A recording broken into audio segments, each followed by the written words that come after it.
All right, welcome to this presentation, guys. We're looking at how to navigate Christmas and New Year without losing the plot, the no bullshit guide for busy professionals. So if you're not a busy professional, you can leave right away. I'm only joking. But here's the current reality. This is what goes on for most people. Stats show that the average person will gain 5 to 7 pounds, so half a stone between Christmas and New Year. So it's not necessarily December that's the problem, but we're going to talk about how to navigate and mitigate different things as you work through December. Obviously, Christmas parties and stuff, but most of the weight is gained from basically the 25th into the 1st of January. Like I said, most of it is in there are 2 or 3 days or 5 days of chaos, not the entire season of December. But obviously, we're talking about getting results, but still having a life. If anyone's ever seen any of my stuff, I'm all about having good food, having a little bit of alcohol because it's fun, and still enjoying life and getting the result that you want. So with anything, with any fat loss plan, the goal is never, or it should never be, to be perfect. It's never about perfection, but it's damage limitation. What can I do that it doesn't derail me? And that's effectively what we're looking at. And this is necessarily the biggest mistake, with people going into, holidays and Christmas time, any time really, is that all or nothing mindset. And people think that they're either binging or they have to be completely perfect. And it's just not true. It's just not true. And we certainly don't want to lose weight over Christmas. The goal is not to lose weight. You can lose weight in December as a whole. If we were to look at the beginning from the 1st of December to the 1st of January, if you're on a fat loss plan, you absolutely should weigh less if that's the goal. I think most of you listening or watching to this, that is the goal. You absolutely should at least be a few pounds down, 3, 4, some will be more. But in that period, you know, Christmas Eve until January the 1st, the goal is not to lose weight. You don't want to be in a calorie deficit. I think I'm speaking for 99% of people. Some people might, but you need to enjoy, family time if that's the thing for you. Eating and drinking more, but it's not about being a complete dickhead and just going ballistic and thinking I'm going to start in January. It's just being mindful, but still enjoying things at the same time. Staying on track, but people end up avoiding different social settings because they think they need to do this. I can't go out. I can't do that. No, we want to go to every social event that you have in the calendar. You want to go there, but you need to go there with a plan. And then thinking, and you've all been there. We've all been there to a certain extent. Right, I'm just going to get this out of the way. January the 1st, that magical reset button is bullshit. If you're building up to that motivation is going to wane. By the 1st of February, it's going to be gone. You want to be looking at things now as you move through, as we record this at the end of November, moving into December, having a plan. Where do you want to be in January? And don't let a couple of days of, planned overeating and drinking derail you, because it doesn't have to if you know what to do. Okay, so here's what I would call the strategic approach. And if you've been controlling your calories and you're losing weight, I know most of you will probably be doing this to a certain extent. And I call it calorie banking. You want to bank calories on non-event days. And let's look at sort of Christmas and holiday season aside. This is something you can do on a day that you don't train. If you're not doing any cardio, and maybe your steps are going to be limited for whatever reason, and you're certainly not lifting weights in the gym or wherever you're doing them at home, this is going to be a lower calorie expenditure day. So can I shave a couple of hundred calories off? Let's say you're aiming for 1,700 calories. Again, I'm picking that number out of my head. Let's say you're on 1,700 calories, or if it's 2,500, it must make a difference. Can I shave 200 off today? Can I do 3 or 4 days this week where I bank 200 calories? So then I've got an extra 800 calories to go into Saturday evening or into Christmas Day and Boxing Day. It's being strategic, okay? And you want to separate those days. Okay, go in with a plan. I'm going to overeat. I'm going to have a few alcoholic drinks on Christmas Day and Boxing Day. I know the Americans don't call Boxing Day. What do you call Boxing Day in America? It's not Boxing Day, is it? It's just the 26th. Lost my train of thought there, trying to trying to come up with some little quick why Boxing Day is called Boxing Day. I do know it, but I can't remember it. Go in there with a plan. Those 2 days, think, okay, I'm going to undereat strategically in the lead up to it. I know that I'm probably going to overeat because you're human, and then come out of it and say 27th, 28th, 29th, 30th, where can I shave a few calories? So it's almost banking calories either side of the main events. Okay. And let's look at December. I know that people, if you're in corporate or you're in some employment in office, is going to have, Christmas parties and the different dues, but you're not doing that every Thursday, Friday, Saturday of every weekend, or at least most of you aren't. Some of you might be. And then we need to sort of navigate around that. But it's not, people have got this thing, oh, it's December, it's Christmas, I'm going to wait till New Year. And they literally blow 30 days and intentionally almost, I'm going to get fat, there's nothing I can do about it. That's just bullshit. And it's just you being lazy and giving yourself this, I'm going to wait till January. And there's just no need to be there. You're wasting your time and your money. And the 80-20 rule for December. So like I said, 80% of those days it's business as usual. Always want to be aiming for your high protein, at least 100 grams. We're going to talk about that in a bit. Every single one of you watching this should be at least 100 grams of protein. That's what you should be aiming for. Build strength, build muscle, curbs the appetite. It is the most important macronutrient, if you will, in the fat loss puzzle. Protein, steps, and training. And you almost want to make them non-negotiable. Okay. I've said 80% of the days you can do that, but you could probably do that most days. You could probably do that even apart from Christmas Day, Boxing Day, maybe a couple of the days. If you're due to train, go and train. 20% of the days, and that's being sort of ambitious, actual celebrations. Enjoy them fully, but go into them, those 4 to 6 days, be conscious and own the decision. Today, I'm going to eat like a pig, or not necessarily, but I'm going to enjoy Christmas dinner. I'm going to enjoy this party. I'm going to go not with necessarily restrictions, but with a plan. There's a big difference. If you go with, I'm not going to eat this, I'm not going to eat it, and to the point where you don't enjoy yourself, that's not what we want to do. But go in with a plan. Okay. Like I said, there's maybe 4 to 6 true celebration days. Maybe not even that for some people. The rest of the month, it's just business as usual, or at least it should be. Non-negotiables, kind of jumped ahead of myself, but this is important. Hit 8 to 10K steps daily, even on Christmas Day. Look, maybe you want to have Christmas Day off. Maybe. Some of you might not want to. You might want to keep that. But it's half an hour walk. Go for two 15-minute walks over Christmas. It's not too much. Get out some fresh air. Have lunch, go for a walk. It's not a bad thing. As long as you're moving your body, you're going to keep those step count going. Look, on Christmas, when you're hitting the turkey, the beef, the duck, whatever your poison is, you're going to smash your 100 grams of protein, or at least you should. Okay, there's no excuse. You're literally protein in front of you. And on all other days, if you're serious about building muscle, burning body fat, and getting in shape and improving your health and longevity, you've got to aim for that 100 grams of protein. And I'm sure most of you are doing that. Keep your weekly two times a week training sessions. Some of you doing that. Some of you maybe doing a bit more lifting weights. I'm talking about there. And use these as the anchors when everything else is in chaos. Use them as the base. This is what I'm going to get done. And again, it all comes back to that identity that some of you may have heard me talk about. I go to the gym 3, 4, 5 times a week, whatever you're doing. I hit protein because it's important. I'm controlling my calories because I'm not a dickhead. And I'm moving my body and drinking and I'm getting to sleep. Just some basics in your life. It's not something I'm being good now. Just do that in the background.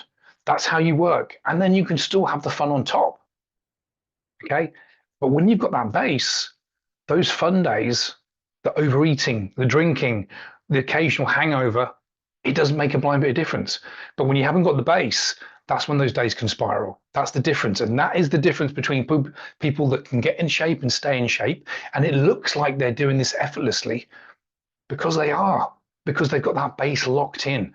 When the non-negotiables are locked, the indiscretions, if you will, the fun times don't affect progress. All right, let's look at the ways to sort of navigate the actual parties. Here's a good thing, is eating protein before you arrive. And I will say having a protein shake before you go to dinner. Now, it sounds a bit counterintuitive because it will actually fill you up.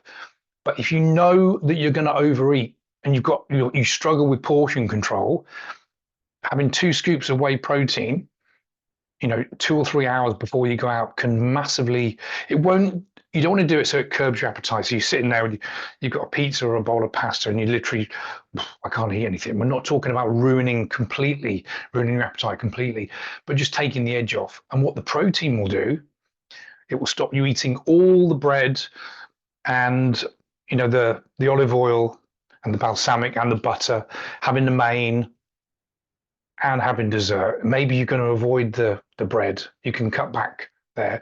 Go with the plan. Do you have to get the 3 courses plus all the drinks and all the sides? Go in with a plan. Okay, I'm going to have dessert and I'm going to have main tonight, or I'm going to have a starter, maybe more of a savory. I'm going to have a starter and a main, or maybe you just want to go and have a main and a little bit of bread, but go in with a plan. But having the 2 scoops of protein, or the reason I like to use whey protein is because you don't feel like it's going to fill you up. If you're chomping down on a chicken breast, the act of eating whole animal protein can actually make you feel quite full. But you can chug, 2 scoops of whey protein back and you won't actually feel anything. But when it comes to eat, it can just take that edge off. It's a nice little technique. You've all heard this before. Alternate your drinks. Some of you would have done it, most of you won't. 1 drink, glass of water. Another drink, glass of water.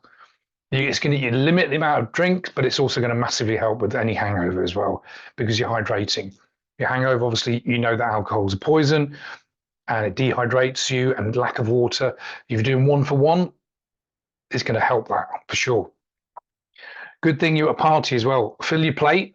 I mean, there's context here. I mean, you could fill your plate literally and have 3 plates worth, but just get a good amount of food and say, I'm not going to go back. I'm not going to go back. I'm going to enjoy it, but then it's done. Again, it all comes down to having a little bit of, self-discipline to a certain extent and going in with a plan. Remember, there's no foods that you have to avoid when you're trying to lose body fat. And there's no foods you have to include when you're trying to lose body fat. But there's choices. Okay. So you don't need to say, I'm not going to eat that. You can have a little bit of everything as long as you can control things. But also it's recognizing if there's some type of food that's kryptonite. For me, it's Dorito. You start me on a bag of Doritos, it's extremely hard for me to stop. If I don't have the Doritos, I won't start. I know it sounds bloody obvious, but stand away from the buffet table, out of sight, out of mouth. Sometimes. All right. This is not always easy, but little things. And if we take this back to a domestic setting, if those crisps or the chocolate or the wine is not in the house, guess what? When your resolve and motivation is low and you're tired and emotional, pissed off maybe, you can't reach for it if it's not in the cupboards. So don't buy it. Unless you've got a kid's goodie drawer, which is there and is constantly screaming at you. You'll understand. Right, alcohol. You guys know this. The problem with alcohol is not necessarily the calories from the alcohol, it's the decisions you make once you've had the drink. Look, we know alcohol, empty calories, but it's the lowered inhibitions and poor food choices. 2 drinks, you're okay. 3rd drink for most people, that's where it all goes tits up. It just does. You just make bad decisions. No good decisions are ever made after 3 or 4 drinks with anything in life. No one makes a smart decision. Inhibitions are down. You think, fuck it, I'll start Monday. You've all been there. You could even think, you know what, I've had a great week. I deserve this. We've all said those things before.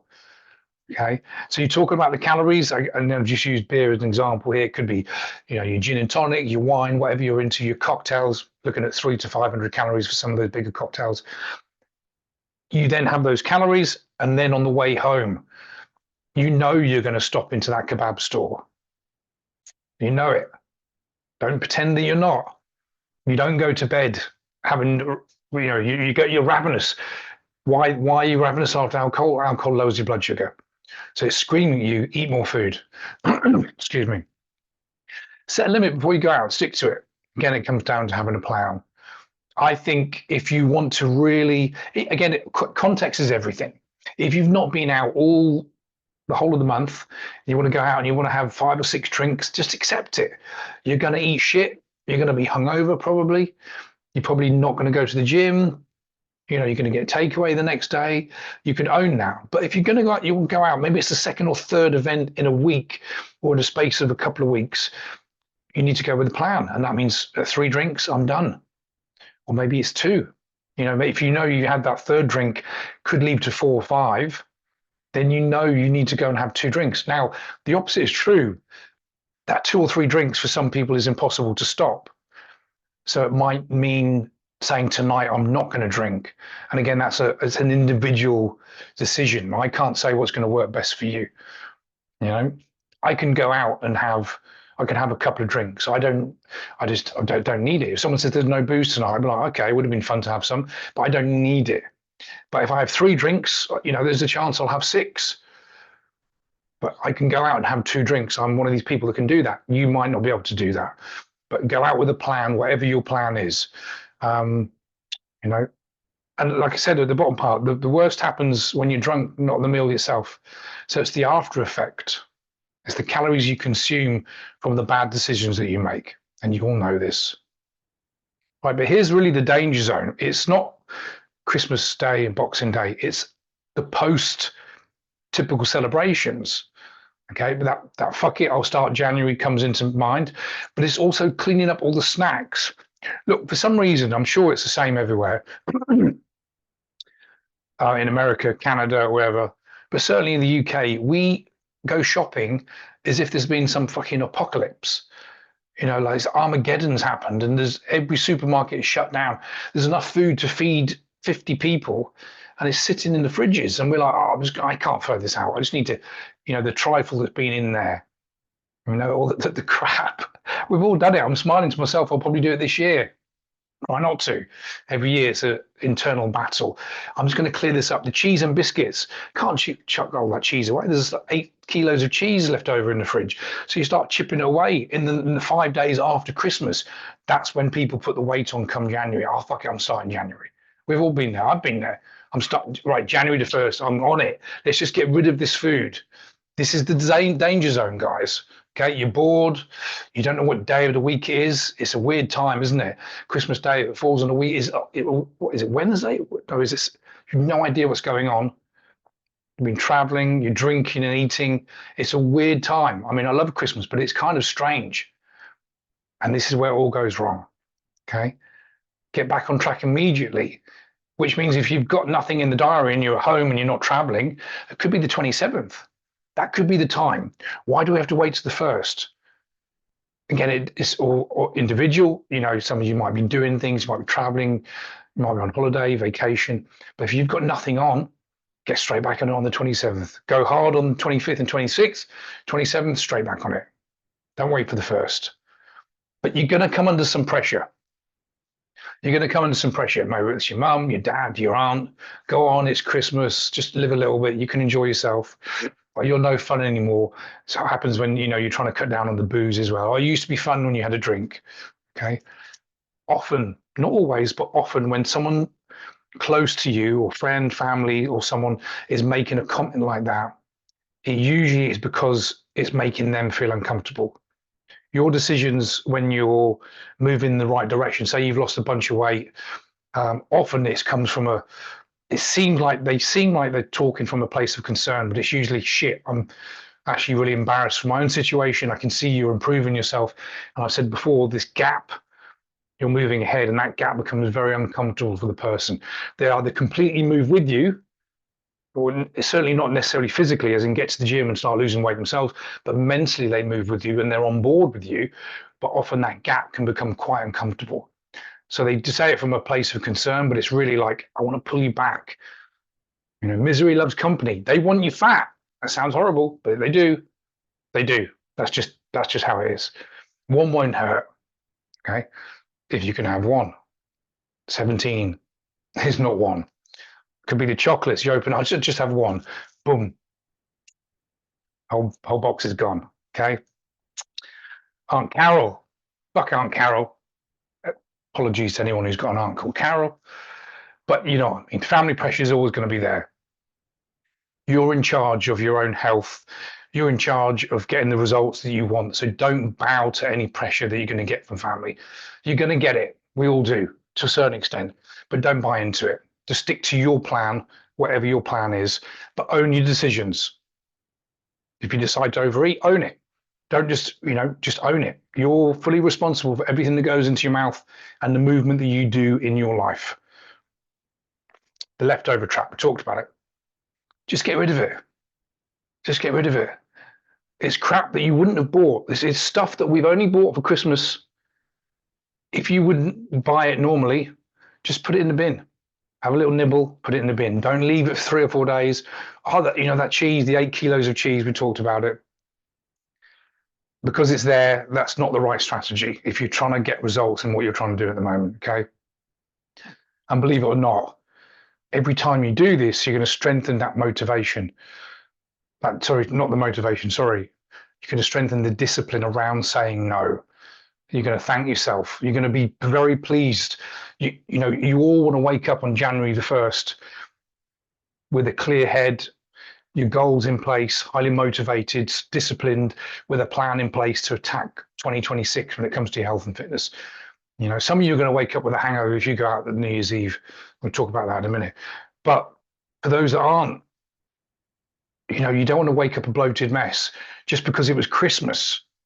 Right? No one else cares but about your health but you. No one, not one other person. Okay? So own the days of indulgence. You then don't need to get yourself into this binging spiral of 5 days, cleaning up all the leftovers left in the fridge and the cupboards. Don't do it. Get rid of it. Put it all away.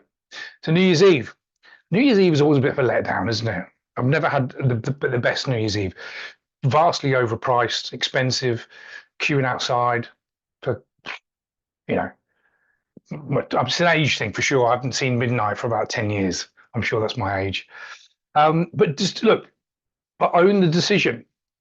If you want to go out for a big night, go hard, do it. But make sure you own how you feel the next day.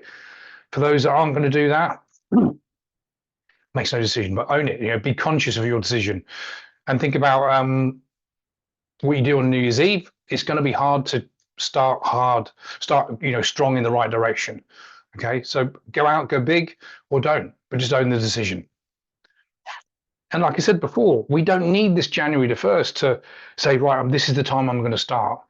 Okay, the problem with January the 1st starts is that it's false motivation, and we've talked about this before. You don't need to be motivated. Well, motivation gets you to the starting line, but the discipline, the habits, and that plan that you've got in place or should have in place is going to get you to your results.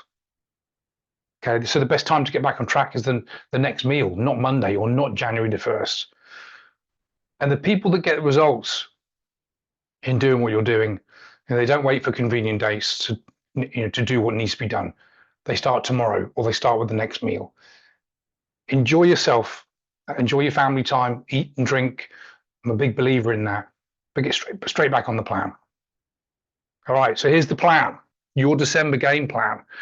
Maintain the routine 80% of the days.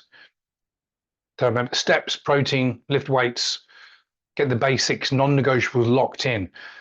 But enjoy the celebrations without guilt. Again, there's nothing worse than, I wish I hadn't done that. No, own your decision. Again, it comes down to that. Go into it with a plan, own your decision, get your steps and your protein, hit your targets as much as possible. And don't let one big meal or even a couple of days of eating turn into 6 weeks of chaos. I know there's some Christmas parties are actually happening now, which is ludicrous. We're not even into December yet. Talking about that a couple of days ago, but the end of November, some people are doing Christmas parties. As soon as that first Christmas party happens, people say, well, that's it until December, till January. Don't be that person. All right, here we go. Last slide then, guys. So look, this is it.